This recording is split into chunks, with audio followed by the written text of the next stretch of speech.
Hi everybody, welcome back to the Stellium Astrology podcast. I'm Stephanie James, your host. I am the founder of stelliumastrology.com. I used to write horoscopes for Elle magazine and I'm a tutor at the London School of Astrology, among all sorts of other things.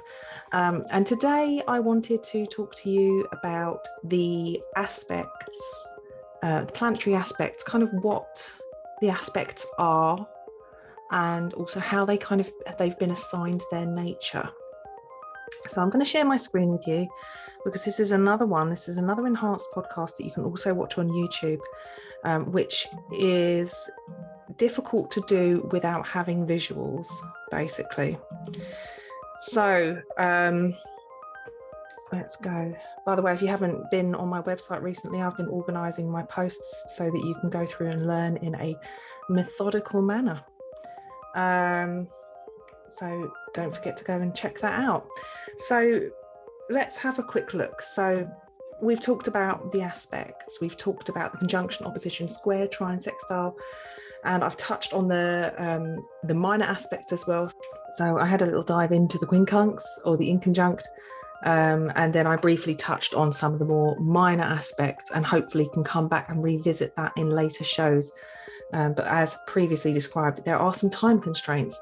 However, as far as the conjunction, the opposition, the square, and the trine and the sextile are concerned, why are they given these qualities of being either hard aspects or passive or coaxing? What is it about them that gives them, the trine giving it that kind of lucky flavor, or the sextile being some kind of favorable, opportunistic kind of aspect, as opposed to the square being quite a difficult and challenging aspect? So why does that happen? So I have mocked up this rather crude image. I did actually record this show and I did an audio version of the show, but it was just so talky that I thought it's probably better just to show you, and hopefully you can see and understand it. So here we have the moon in Cancer in its rulership, and the sun in Leo in its rulership. We have Mercury in Virgo and in Gemini in rulership, and we have Venus in Libra and Taurus equally rulership. We have Mars in Aries and also in Scorpio, Mars traditionally being the ruler of Scorpio. And then we have Jupiter in Sagittarius, or Jupiter, the ruler of Sagittarius, and Pisces as well, Jupiter traditionally ruling Pisces. And then we have Capricorn and Aquarius both being ruled by Saturn. So we're looking at the planets here ruling each of the signs of the zodiac, starting with luminaries. Now, from the moon, if we go across to Venus, that's 60 degrees away. Well, if we go across to from Cancer to Taurus, the signs are 60 degrees apart. If we took it from 0 Cancer to 0 Taurus, that's 60 degrees apart. And the relationship between the luminary, the moon, and the ruler of Taurus being Venus, having that 60-degree relationship, it gives that 60-degree relationship that sense of Venusian quality. Equally, if we looked on the other direction and we went from the sun in Leo, so the sun ruling Leo, if we went from 0 Leo over to 0 Libra, Libra is also ruled by Venus. So we have this nice little Venusian from each of the luminaries. 60 degrees away, we have Venus ruling each of those signs. In turn, we also have the sun in relationship to Scorpio, which is 90 degrees apart. If we go from 0 Leo to 0 Scorpio, Mars is the planet that rules Scorpio traditionally. And if we look on the other side from the moon, going from 0 Cancer, for example, to 0 Aries, that again is a 90-degree relationship. As we know, 90 degrees is the square the right angle. And Aries is ruled by Mars as well. So we have this Martian or martial relationship between signs that are 90 degrees apart. So that gives you a feel for what the square really feels like. It's not just, the square isn't actually necessarily always going to be conflict and argumentative as such. However, it is going to require action and attention. It's hard to ignore when you have a square in your natal chart. The planets that are square to each other are going to be constantly vying for your attention, and in a way that it's not necessarily an external experience. It doesn't have to be that you have a square in your chart and you attract somebody who brings out part of that square. It's more of an internal psychological conflict with yourself. It may be where you have daily, say, for example, I can give you a good example. I'm a Mercury Saturn square. I'm a Saturn Pluto square Mercury person, actually.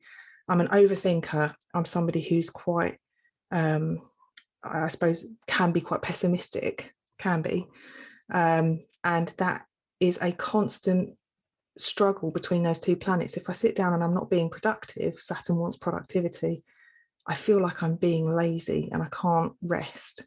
So there's this sense of constantly, I've said it before in other episodes, the squeakiest wheel gets oiled first. The square is always kind of making itself known to you. And I suppose even if I decided to not do something, the square would appear in some way to me. If you ignore the aspects in some of the ways that they appear to you, they'll find another way to appear. So I thought that you might like to know that the square has that Mars quality, and particularly in synastry as well. What's interesting when you have Mars in synastry, a Mars square, for example, in synastry, so Mars is at square with another person's Mars, it's a real fiery, martial butting of heads almost. Now, if we move on to, if we go from the sun, so the sun ruled 0 degrees Leo, for example, I've gone from about the midpoint in the diagram, so about 15. So let's say we're going from 15 Leo up to 15 Sagittarius there. So the sun ruled sign to the Jupiter sign is 120 degrees apart. That's the trine. So we have a trine from the sun ending in a Jupiterian sign, and a trine from the moon, or from Cancer, the moon's sign, up to Pisces, again 120 degrees away, is a Jupiter ruled traditionally sign. So the trine has a Jupiter feel to it, which is nice because there is an ease, there is a limitless about it. It feels like it's a almost heavenly, God-given potentially. There's a sense of having a natural gift, or a sense of being able to just, I always think of it as like pouring water from one receptacle to another. It just flows, or like water running downhill, for example. If the square, you could almost imagine, is like having to go through locks on a canal. One particular area on the canal that I used to live on was Devizes, which is a series of about 22 locks. If you wanted to go shopping, you had to go through those 22 locks, and it would take a day to get through them. The water doesn't naturally flow uphill, so you have to kind of, put your boat in the lock, and then you have to drain the lock down so it's at the level of the next level, and then do it again. So a masterful feat in engineering, absolutely incredible, but it doesn't flow. It's not like a waterfall that just is abundantly flowing and flowing off the edge. So the canal system wouldn't work without that kind of I don't know what the word is, but that kind of engineering, for example, that human intervention. So you could say that there's a bit more effort involved. It required a solution. It was probably has a bit of a square feel about it, whereas a river flowing down a hill and eventually getting to a point where there's a waterfall, there's nothing stopping it. It's just going in the direction it needs to go. It has a bit more of a trine feel about it. So yes, so that's how the trine gets assigned its Jupiterian flavour. And then we have the moon opposite So we've skipped one here. There is one that's skipped, anybody who's looking. And the logo, not the logo, the image to me looks a bit like the symbol for Volkswagen when you look at this diagram. So anybody who's listening to this, I will put it in the blog post, but also definitely come over to the YouTube video if you're having trouble visualizing what I'm saying, and you can see for yourself that it does look like a little Volkswagen logo. However, if we go from Cancer, the lunar luminary sign, the aspect that's missing here, because it's not considered a major aspect, is the quincunx, and that would be Cancer to Aquarius. Equally, from the Sun, if you're in Leo, the sign that is 150 degrees away, which is the quincunx, would take you to Capricorn. So those two signs are not detailed here because they're not major aspects, but I described in the aspects podcast that actually the quincunx gets its assignment because of its relationship from the ascendant to the 6th and 8th houses, which are generally associated with health, or can be associated with ill health, more to the point. And then houses are generally considered to be difficulty. They're not the easiest of houses. Anybody with a lot of planets in the 6th or 8th house will tell you from their own personal experience that they do struggle a little with certain aspects of life. We all do, but those are particularly difficult houses to master, I would say. However, we're skipping the quincunx because it's not major, and we're going from the Sun in Leo. So we're going from our solar luminary ruled sign and going directly opposite 180 degrees away. And we have Aquarius, which is traditionally ruled by Saturn. So we have an opposition here. Now the opposition has many different expressions, like I've described. You can have a seesaw, it can be a bit of a tug of war with somebody else. It can be an incredibly challenging aspect. And I suppose the way we can look at Saturn sitting here, and in turn, if we're looking at the lunar luminary ruled sign of Cancer and going opposite 180 degrees to Capricorn, which is a Saturn ruled sign as well, we have a sense of Saturn being, the authority. It could be the naysayer. It could be the person who takes on this form of blockage in order for you to have to, rather than dealing with Saturn, having to go back and deal with yourself in some way. Or it could be that, they embody the quality of the opposition, where they literally take on the form of whatever it is you're battling with, so they can be the area of projection. So it's interesting how these have been assigned. And this doesn't mean that you have to only have aspects from Cancer or Leo in order to experience these.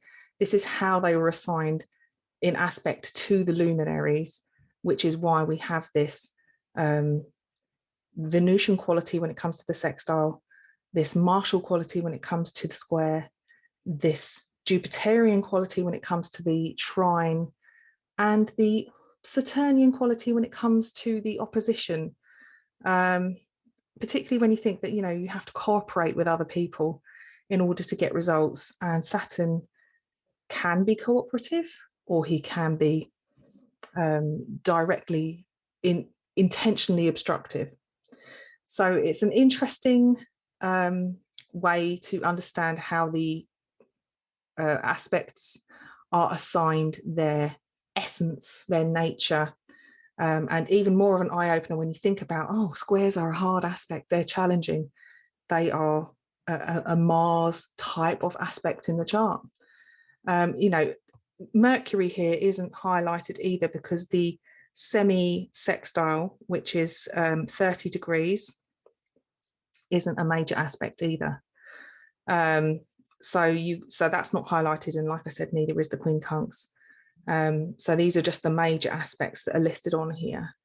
And obviously we don't have the conjunction on here because the conjunction is considered to be more neutral, which is once they're together, they kind of they are one to become one. Yep, I just cracked out the Spice Girls. But yeah, basically that's kind of the essence of that. So now we kind of understand how the aspects have been given their kind of their nature and their quality. What exactly are the aspects doing between the planets? So actually, like I've said as well, it doesn't have to be that the sun is square Mars and therefore that has got a Mars feel. It could be that the sun is square Mercury, or in my case, Mercury is square Saturn and Pluto. That Mars square is constantly driving. It's almost like a friction. It's almost like trying to start a fire with flint. You're getting sparks with a square.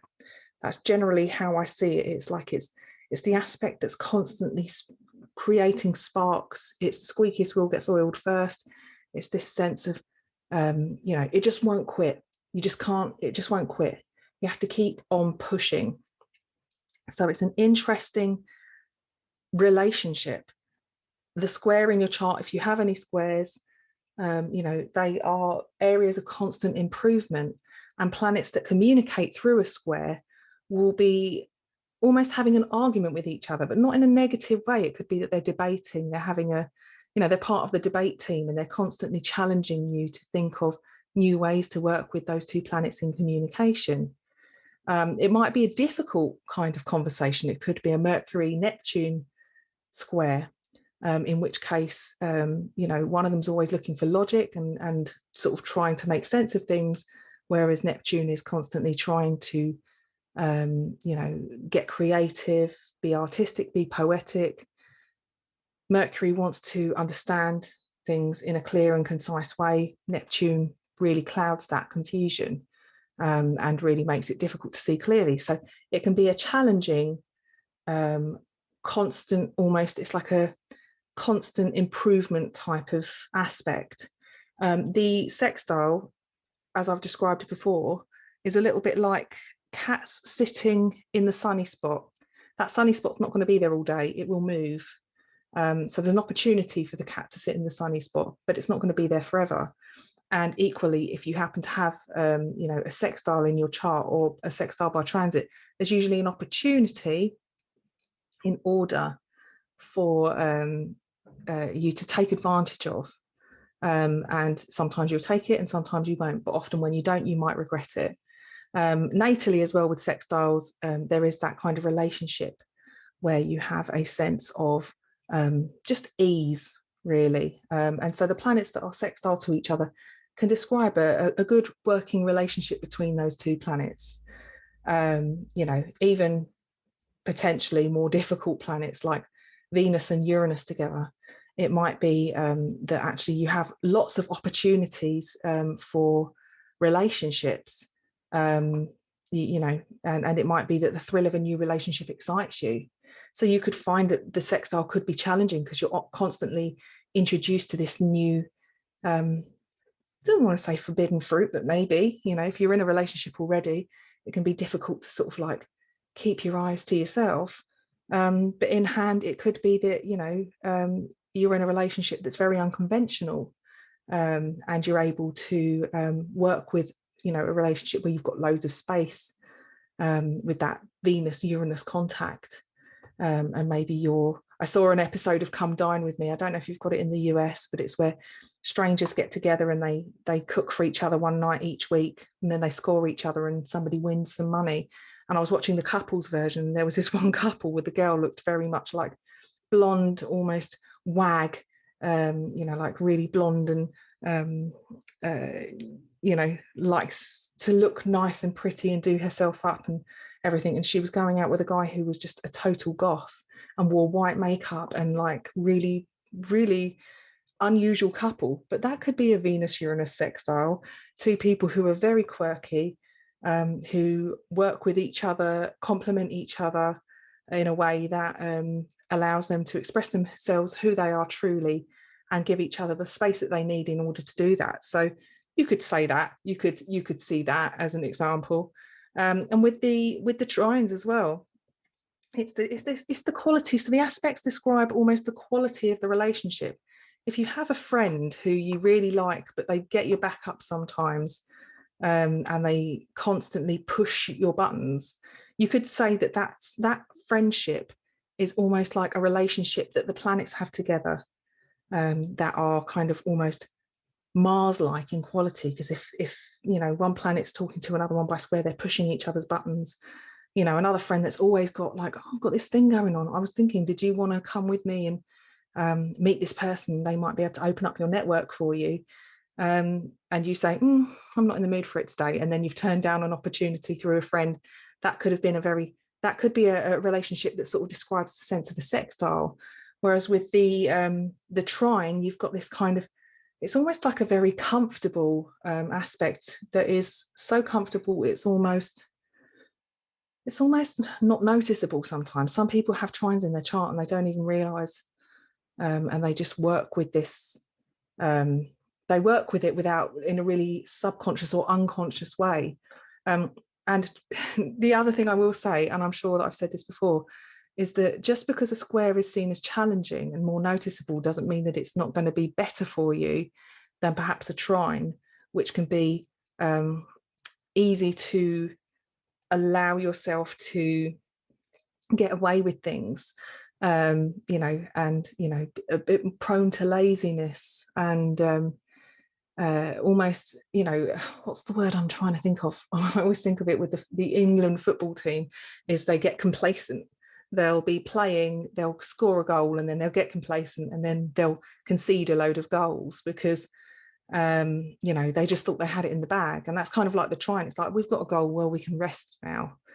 It's like that person who's really procrastinates, and they kind of don't let anything. I don't know how many of you are procrastinators, but I can be a procrastinator.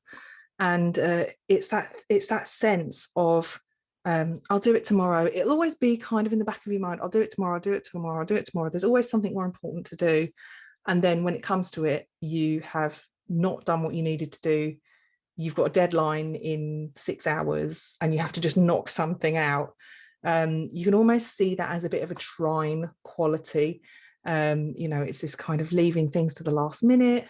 It can be just gifts where you're naturally good at just doing something anyway, and achieving something. If we were to talk about trines in the sense of a relationship, you could almost say there's a sense of a symbiotic nature about the trine, where it can be quite, what's the word? Enabling. It's quite an enabling aspect.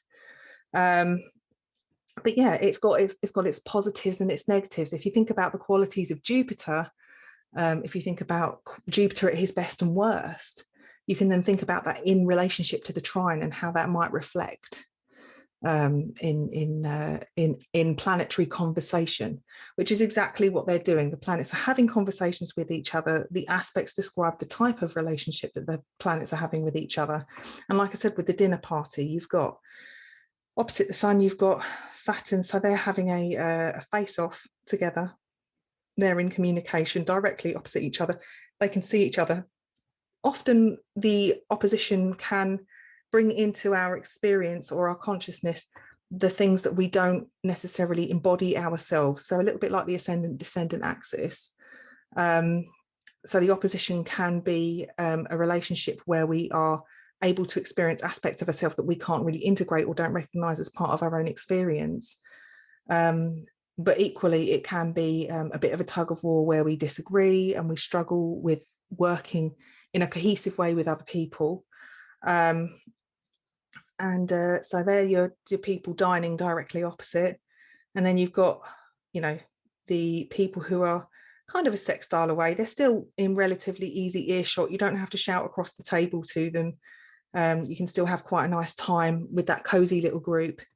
And then you've got the person sitting 90 degrees away, which you can see them, but you might have to lean forward a bit in front of a few other people, lean over to have a conversation. It's a bit more effort. You do have to talk across people. And then you've got that person who's sitting kind of trying a natural aspect away from you, but a sort of a natural position which isn't too far for you to have to lean, and you can almost catch each other's conversation a little bit. You don't have to be rude and lean across people too much. So it's quite a nice way of thinking of it. And the sun and the moon, when they come together for their little new moon party each month, when they're in conjunction, they're having a conversation, they're passing news to each other, that in turn creates a conversation between the two of them. And for that period in time that they come together, they're in each other's pocket. They're thick as thieves. And it's not necessarily the sun and moon. Any planetary conjunction, once they come together, they bring a bit of each experience and they integrate it and leave you with a combined experience. And in the natal chart, if you have conjunctions, those two planets don't really work alone. Like Sue Tompkins said, it's like ringing a bell, and however close they are, either same degree, ringing the bell at the same time, or if they're a few degrees apart, you ring that bell and then ring that bell. So you do have that kind of sense of communication between them that is very tightly knit, closely knit. So I really hope this has kind of made sense. The aspects are kind of like a planetary conversation.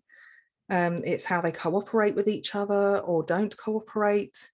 In the quincunx episode, I do touch on the fact that it's a bit more like a light switch. Either one side's working or the other one is. It requires a lot of self-awareness to be able to get those two working together. It's often a very difficult thing to do. With an opposition, you can work together with somebody who is your opposite.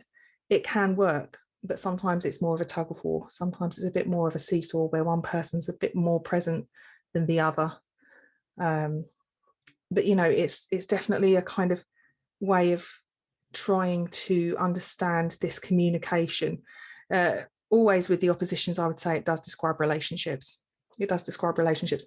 And perhaps the square kind of describes a relationship with yourself and how you feel about things, and maybe your outer and inner world in a sense as well. So just some food for thought for you. Hopefully you found it very useful, and you can go away and use that in your own astrological practice now. I know there are some people who already know this stuff who are listening to this podcast. This is for the people that don't know. So hopefully, you can go away now and really start pulling it all together. And if you have a better way of describing it, and would like to share with me some of your own personal ideas about what the aspects mean and how they relate to each other, please do get in touch. Stephanie@stelliumastrology.com. Here's the website if you haven't already. If you aren't aware, this is my website here, and you can contact me. You can check out the Patreon page up here in membership. You can subscribe to my mailing list, and you can submit your chart to be reviewed or explored on the podcast. There's a bit about me on the about page, and just go check it out and see what you think. Thanks very much for tuning in. It's been good catching up with you guys again, and I will see you next time. Take care, everyone. Bye.